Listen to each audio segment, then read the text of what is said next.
Hi, I'm Chad Zekiel. Welcome to Help on Demand Live. Today I'm with John Newmeyer from Help on Demand and Adam O'Leary from Insight International. And we're here to talk about how to increase your reach and self-promotion for health insurance providers as well as brokers and anyone in the health industry for that matter. And Adam's got a lot of great ideas we want to talk about today. So Adam, you want to introduce yourself Sure. and start to kick us off? Sure. Adam O'Leary, Insight Branding, Marketing, and Creative. We're a full-service ad agency down here in Denver in the Rhino District, so just north of Coors Field. So as a full-service agency, we do everything from brand strategy to tactical development to all the things that you can think of from a social media or from a marketing standpoint, social media, email, content development, those kinds of things. So we can, we work from clients in a variety of different industries. From consumer products to business to software to manufacturing. So as a full service agency, we feel pretty confident in that holistic kind of look at the marketing strategy or marketing plan. Yeah. So do you have a limit on size of companies you work with or industry specific? Yeah, no. The size, we typically focus on mid-market small business and above. So there's a lot of businesses that, from a startup perspective, we've done that in the past, but we've kind of shifted away from some of the startup realm into more of what we call mid-market small business and medium-sized business. Yeah. Okay. So, but as an industry, we don't focus necessarily on one particular industry. The reason being is we find that there's a lot of tactics and strategies that work in a business to business that can still work in a business to consumer environment. So we try to take those best practices and that experience and kind of translate them, across the industries. Okay. Yeah. Okay. Good. So we're here to talk about how to do some self-promotion, and it's noisy out there. There's a lot going on. So how do you, what are some strategies you look at, and then how do you help customers kind of separate themselves from the pack? Well, it's interesting that you say separation from the pack that's kind of where I would first start, right? Like I would start as trying to, what is that USP, that unique selling proposition? Mm-hmm. Well, what is it that differentiates you from every other, competitor out there, right? Mm-hmm. But at the same time is you start to think about what are those benefits? What's in it for the customer? We are always going to start looking customer centric. Yep. John, you and I have been talking about, what is it that are big issues for clients, right? Yeah. And what is important to them, and how do we address those rebuttals? How do we address what it is you provide for them to give us pain points? So I think it's super important to make sure that you have your USB down and making sure that your messaging is worked out.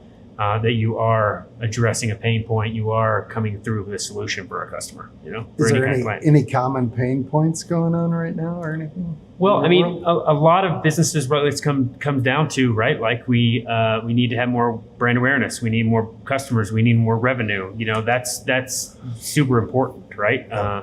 But at the same time, we focus a lot on brand strategy as well, to making sure that your audience is dialed in, your messaging is dialed in, and where is that audience and that strategy so if your audience isn't on LinkedIn, for example, or TikTok, well, we're not using those as a tactic, but sure. Everybody has a different goal.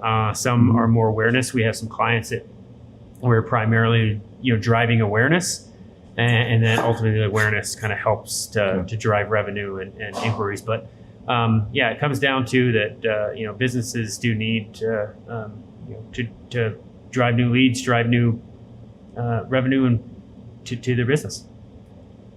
How do you think about the health industry in general? So there's a set of unique needs there, and it's a large industry. How are you seeing customers, or what would you recommend to customers to separate themselves?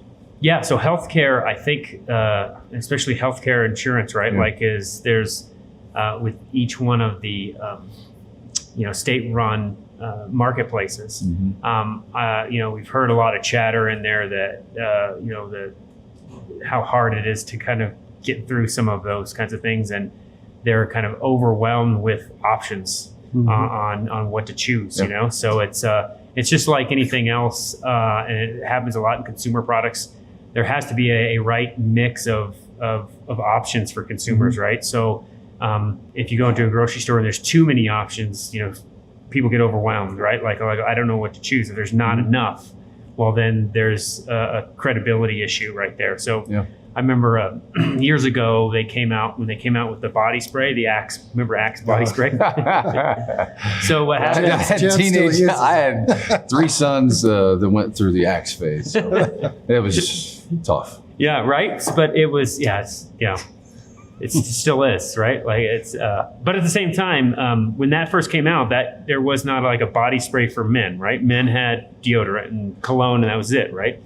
So when they came out with that, there wasn't a competitor for them, right? So it never really took off until there's additional competitor in the environment, and people were saying, "Oh, well, that's something that I need, want, and can use." And it's still around today, right? So it's one of those, and you've got a variety of different ones. Not that I would use it, but Right. I may, you know, Of course not. right.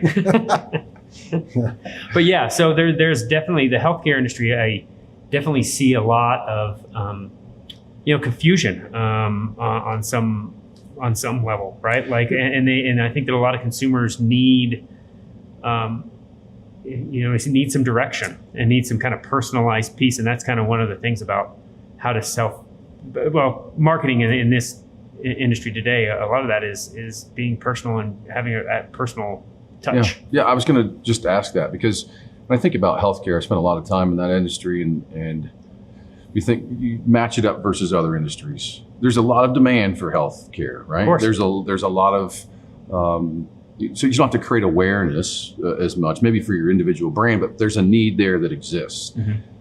So how do you help them maybe differentiate? Because I think a lot of people don't know enough or a lot anyway around the difference between one health insurance carrier or another, or one physician or hospital or whatever versus another. And so how do you help people create their own identity? Yeah, I think that there's the personalization and that personal touch has to be a part of it, right? So it is such a, insurance in particular, can be super impersonal, right? Like, and it's complicated too. Yeah, and that's the thing is there's a lot of information out there and a lot of information to digest and make decisions on, and it's super overwhelming. So I think healthcare providers and even brokers, it's super key for that personal touch, those relationship building type of thing, and coming in, being empathetic and helpful. It goes a long way, and it's just like industries like legal and in the law industry of people are recommending you to other people as well. So it's but to differentiate themselves, there's still going to be an awareness aspect. There's still going to have to be a personal aspect. So there's a lot of moving parts to it. Yeah, so it seems like I've heard of a lot of companies over the last 5 or 7 years really trying to leverage technology to create a more personal touch. So that it seems to be kind of opposites in some ways, but if you can put those together, a way to create emotion and trust, seems like a winning formula. Yeah, and that's one of the things that we talk a lot about in our business is content marketing, and that's kind of one of the buzzwords of from a marketing perspective is developing out content that, and it's all over the place, and we all see it, right? Like articles, blogs, videos, things like this, right? Like is all kind of content, but it's I think it's much more important in insurance and in healthcare as a whole, simply because of the nature of how many options there are. And then if you can educate, entertain, inspire somebody, like you said, kind of make that emotional connection, you've got them as a customer. They really want to. Emotional connections in marketing are so much more powerful than just a logical connection. Well, and everybody wants to purchase things differently. Some still want to go in a traditional store, others want to flop online and get it, or they want this immediate connection, and then they still want a good customer experience. And a lot of times those are hard to get, but I think with everything going on in the world these days, everybody's kind of figured out a different way that says, Yeah. hey, I'm going to go buy something from Chad, and I want to be connected to him immediately or whatever, and make those things happen. So Yeah. to me, it's the days of getting something in the mail and going, oh gosh, it doesn't work anymore. At least from my perspective. I Sure. don't know if you see that. I'm assuming most of the trends are towards social media, online purchases, that kind of stuff. Yeah. So digital marketing, what we all think of as email, social, web, where everybody kind of spends the majority of their time, mobile. I mean, we're all our mobile, our things. Obviously the marketing trends have moved there, right? So, other traditional kind of marketing avenues such as direct mail, outdoor advertising, television, marketing companies start to segment their marketing mixes there and have gone over to digital for a couple of different reasons. One, it's easier to track. Like they could track how many people are coming to your site, how many is reacting to these things. Television, you could track that, but it's a little bit harder. Outdoor, how do you track other than surveys and brand awareness and all that kind of stuff? So it's a little bit harder to track. So the move to digital makes a lot of sense, but to your point, from a direct mail perspective, now there's a lot of opportunity in things like that, Right. because You're the only nobody's one. doing it. Yeah.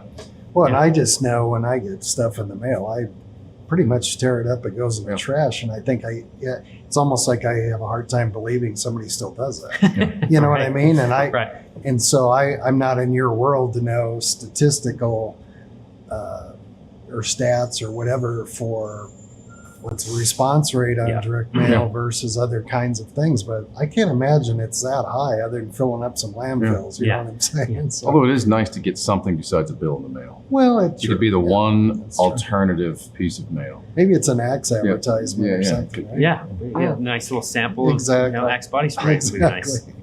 But I think for a long time, direct mail has had a response rate which is relatively low. 1 to 2% kind of thing, right? That's what I was. But it's always coming down to repetition, right? It's repetition, being exposed to those messages. And, the old adage was you have to be exposed to 7 messages before you make kind of a buying decision, but you only see like 1 in 4. So if you do the math, you have to do, 28 of those, 4 times 7, 28 things before somebody could make a buying decision, that kind of thing. But so I think direct mail, what we focus on is we do direct mail for clients, and we'll do a little postcard and something, but we have some other options that we do, what are called dimensional mailers, that are like super specific, super targeted. They're more expensive, but they're definitely memorable. They definitely cut through the clutter. And if somebody follows up on some of those things, you can really kind of make that response rate can go up quite a bit. So instead of spending like $1,000 on 1,000 mailers, you could spend $1,000 on, say, 5, and you're really targeted. And there's some things that we do. It's called targeted gifting. So we try to identify our target and what they may be interested in. And then, say they're interested in fly fishing, do you send them a brand new fly rod, right? And if you follow that up with a phone call or an email or whatever, they're going to remember you, right? So the goal there is to start the relationship, start to build rapport, cut through the clutter. So not to say that the 1,000 direct mail pieces is wrong. There's just other ways to use that in conjunction with other things. So a company that is thinking about finding a multi-marketing organization kind of like yourself, what are things they should keep in mind or consider as they're kind of making those selections? Because I know me, I would have a hard time going through. I mean, you can't just go through Google anymore and pick out one. You get about 50.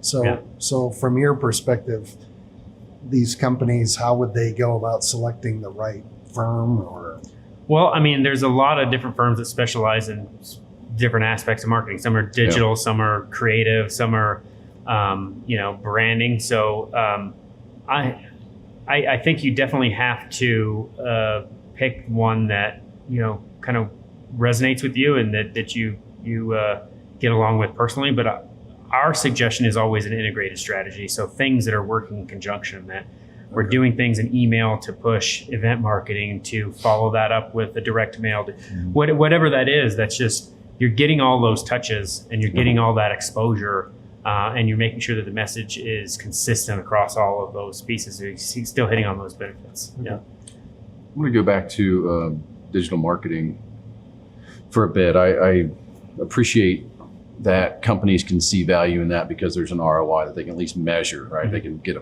pretty good statistical overview. If you're a healthcare provider or in the healthcare industry of some sort, how can they segment out their targets? They say, you know what, I focus on seniors, or I want to attract younger populations. Mm-hmm. How can you help them do things like that? Well, I think audience segmentation is kind of marketing 101, right? Yep. Because a message you put to a senior is not the same message you do Right. to a 21-year-old or 23-year-old college grad, Mm-hmm. right? Right. So they have different needs. Mm-hmm. So the thought process there is to get together with your marketing firm or your marketing people, and then really kind of just to put down on paper what those segments are. And if we're going to be, male, and the more specific you get, the more specific you can get to the message. Your avatar? Yeah, your avatar. Yeah, absolutely. And multiple. I mean, in healthcare, they'll have multiple targets, of course, right? Sure. But you need to actually have ideal customer profile is what we call it, or if people call it avatars. But you put a name and demographic and psychographics to that person, so that it's like, hey, if I'm making this advertisement, this marketing piece, this email, whatever it may be, is that appealing to John Q customer, or is it appealing to Martha customer, whatever that is? So it's an exercise I think it's pretty linear and it's pretty collaborative with an organization's executive team, marketing team, but you need to kind of come to that conclusion together, so everybody kind of is on the same page and everybody is behind that strategy. Yeah. How do you think about promotion? So it's a complicated business in a lot of ways. What are some things, or at least considerations, people in the health industry should think about as they think about promoting, here's an event or some way to purchase or be involved with the health insurance industry? Do you have any thoughts on that? Ways to get people interested? No, I definitely think audience comes into play, but we're always trying to do something unique, right? And something memorable. There's a lot of opportunity out there to promote things, but there's a lot of people that just aren't really doing anything that's kind of got to move them, right? Yeah, it's going to move them. It's going to kind of have that emotional connection. So, and there's nothing to be said about. There's something to be said about like just getting your face in front of folks, right? Like using multiple channels and integrated strategy is definitely key, but doing something that everybody's not doing and doing something unique is very much something I recommend. Yeah, I would think, it's a timely example might be how involved you might have been in, say, the vaccine movement recently, right? I think not every provider was involved. I think at least it gets people to your site potentially, or things like that. So how do you stay current and get involved with current events and current news and be a part of the story? Yeah, I think there's something to be said about strategic planning, right? Like on those things to say, there's some firms that really specialize in that is making sure that if this happens, then we're going to do this. So they're trying to do scenario planning as well, saying like, hey, if there's an outbreak of certain things, well, we already have some messaging kind of written out for that. We're ready to go to press the button, get ads out, get commercials out, and emails, and all these kinds of different things. So there's something to be said from a scenario planning standpoint. That being said, I mean, I would have never thought that maybe for the pandemic, right? Like the vaccines, but if I was in the healthcare industry, I mean, wouldn't that conversation have come up? I would think at some point, right? I mean, with Ebola and swine flu bird flu, whatever, all these other things that never came to fruition. But if I was in the healthcare industry, I would be thinking, well, what if that does happen? Yeah, like what if? we could be, helping people. And I think healthcare, has kind of obviously they're for-profit kind of companies, but at the same time, they really are helping people and saving lives and doing all these things. So they kind of have You're in the trust. You're largely in the trust business. Absolutely. We've talked about that word a lot already, and I think it's an important thing to keep in mind. What I would think in your world is different products and services. I mean, in a sense, you almost have to dummy things down because the average consumer out there, if I'm purchasing health insurance, well, I may understand that. Chad may not. In your marketing for the organization that's got to meet those audiences, I would expect that's probably an everyday challenge for you is to, how do I communicate a complicated topic into something simple for marketing? Right? Yeah. Well, I mean, it's like a consumer product that you're buying shoes online, right? You go into Zappos and you're buying a pair of shoes that you like, and your size, and it's a pretty easy buying decision. I like them. They're the right price. Off we go. But in something more complicated, right? Like, is my physician in network? Is my hospital in network? That is, I don't know any other market that's as complicated kind of as healthcare, and I don't see how you can really take out the personal aspect and somebody talking to somebody, unless it drastically would become simplified. But I don't know that it can. Don't think that's going to happen anytime soon. Right. So it's key for like healthcare folks to, they need to kind of think about from a business to consumer and almost a business to business type of strategy, because I think the ones that really do well have those people in there as resources that can really connect with the consumer personally, and that's kind of like very accessible. I know it's very labor intensive to have all that kind of integrated, but I just don't see where it would get so ubiquitous that you're not asking questions or you're not feeling like you do. I mean, I guess some of the exchange does that a little bit, but at the same time, it still doesn't make it any less complicated. For sure. So, I had one other thing I wanted to ask you about. We talked about aligning with the news and creating something interesting around that. So here we are. It's a beautiful day. We were just talking before we started this about how everyone's coming out of their hole, so to speak.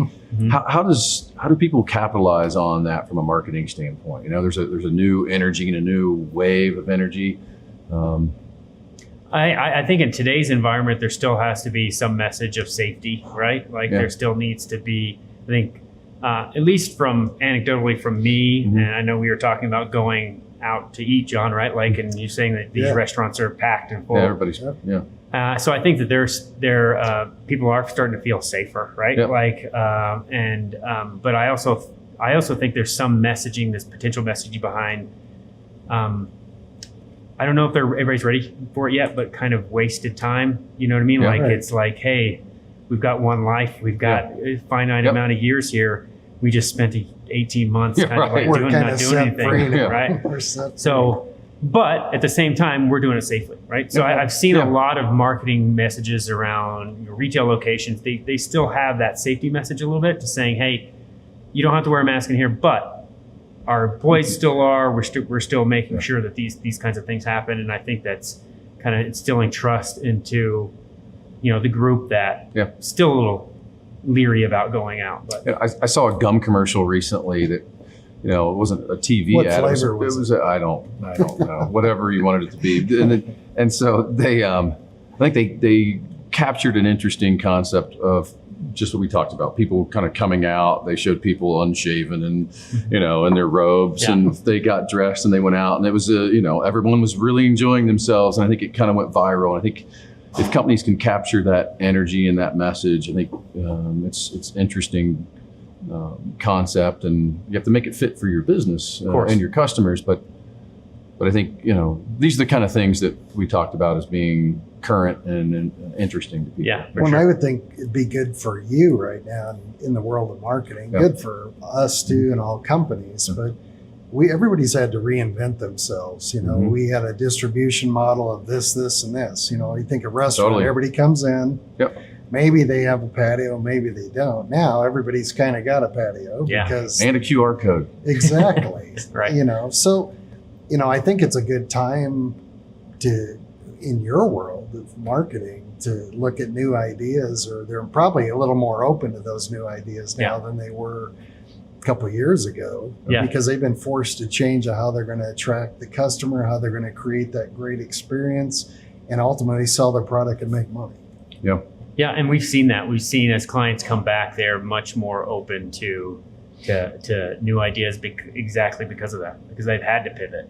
And with the pandemic, they don't have a choice. So you either close your doors or you change, right? Well, and I think I think a lot of them are even thinking, I think of some insurance organizations or whatever, right? They don't usually want to move off the dime. Well, we've done it for 50 years. Mhm.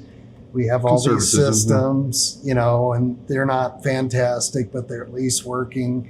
Maybe through the pandemic, they were saying, hey, we're going to have to make a change. Yeah. Now it's over. Is there that fear, Chad, of going back to, well, it's over. We could kind of go back and do what we have to do now, Yeah. and make it work just like we did before. I think that's the wrong decision. Yeah. Yeah. But I think you see that a lot. You see that a lot of people are really into how they've done it before. And we hear it in our industry, and I know we talked about, you guys hear it in your industries. We've done this. But what is that missed opportunity, right? Exactly. So if you're shut your door to a marketing strategy, if you shut your door to a new piece of software, if you shut your door to a new policy, procedure, whatever, you're missing out on that opportunity. It doesn't save you money. Does it make your processes more efficient? Does it help you maintain customers or retain employees? All those things are positive things, but I guess it's some people are concerned about the heavy lifting part or that change part, and there's a lot of things out there that they don't have to do a whole lot. Well, that rarely works in business, right? I mean, the businesses that survive are the ones that look at every significant change as an opportunity to change faster than their competitors and help their customers in a different way and reinvent themselves. And so, that's so now's another great time. Yeah, and, sure. and I never get it either. Why would we not check into something? Yep. It's not going to cost us anything, but it could make things a lot better.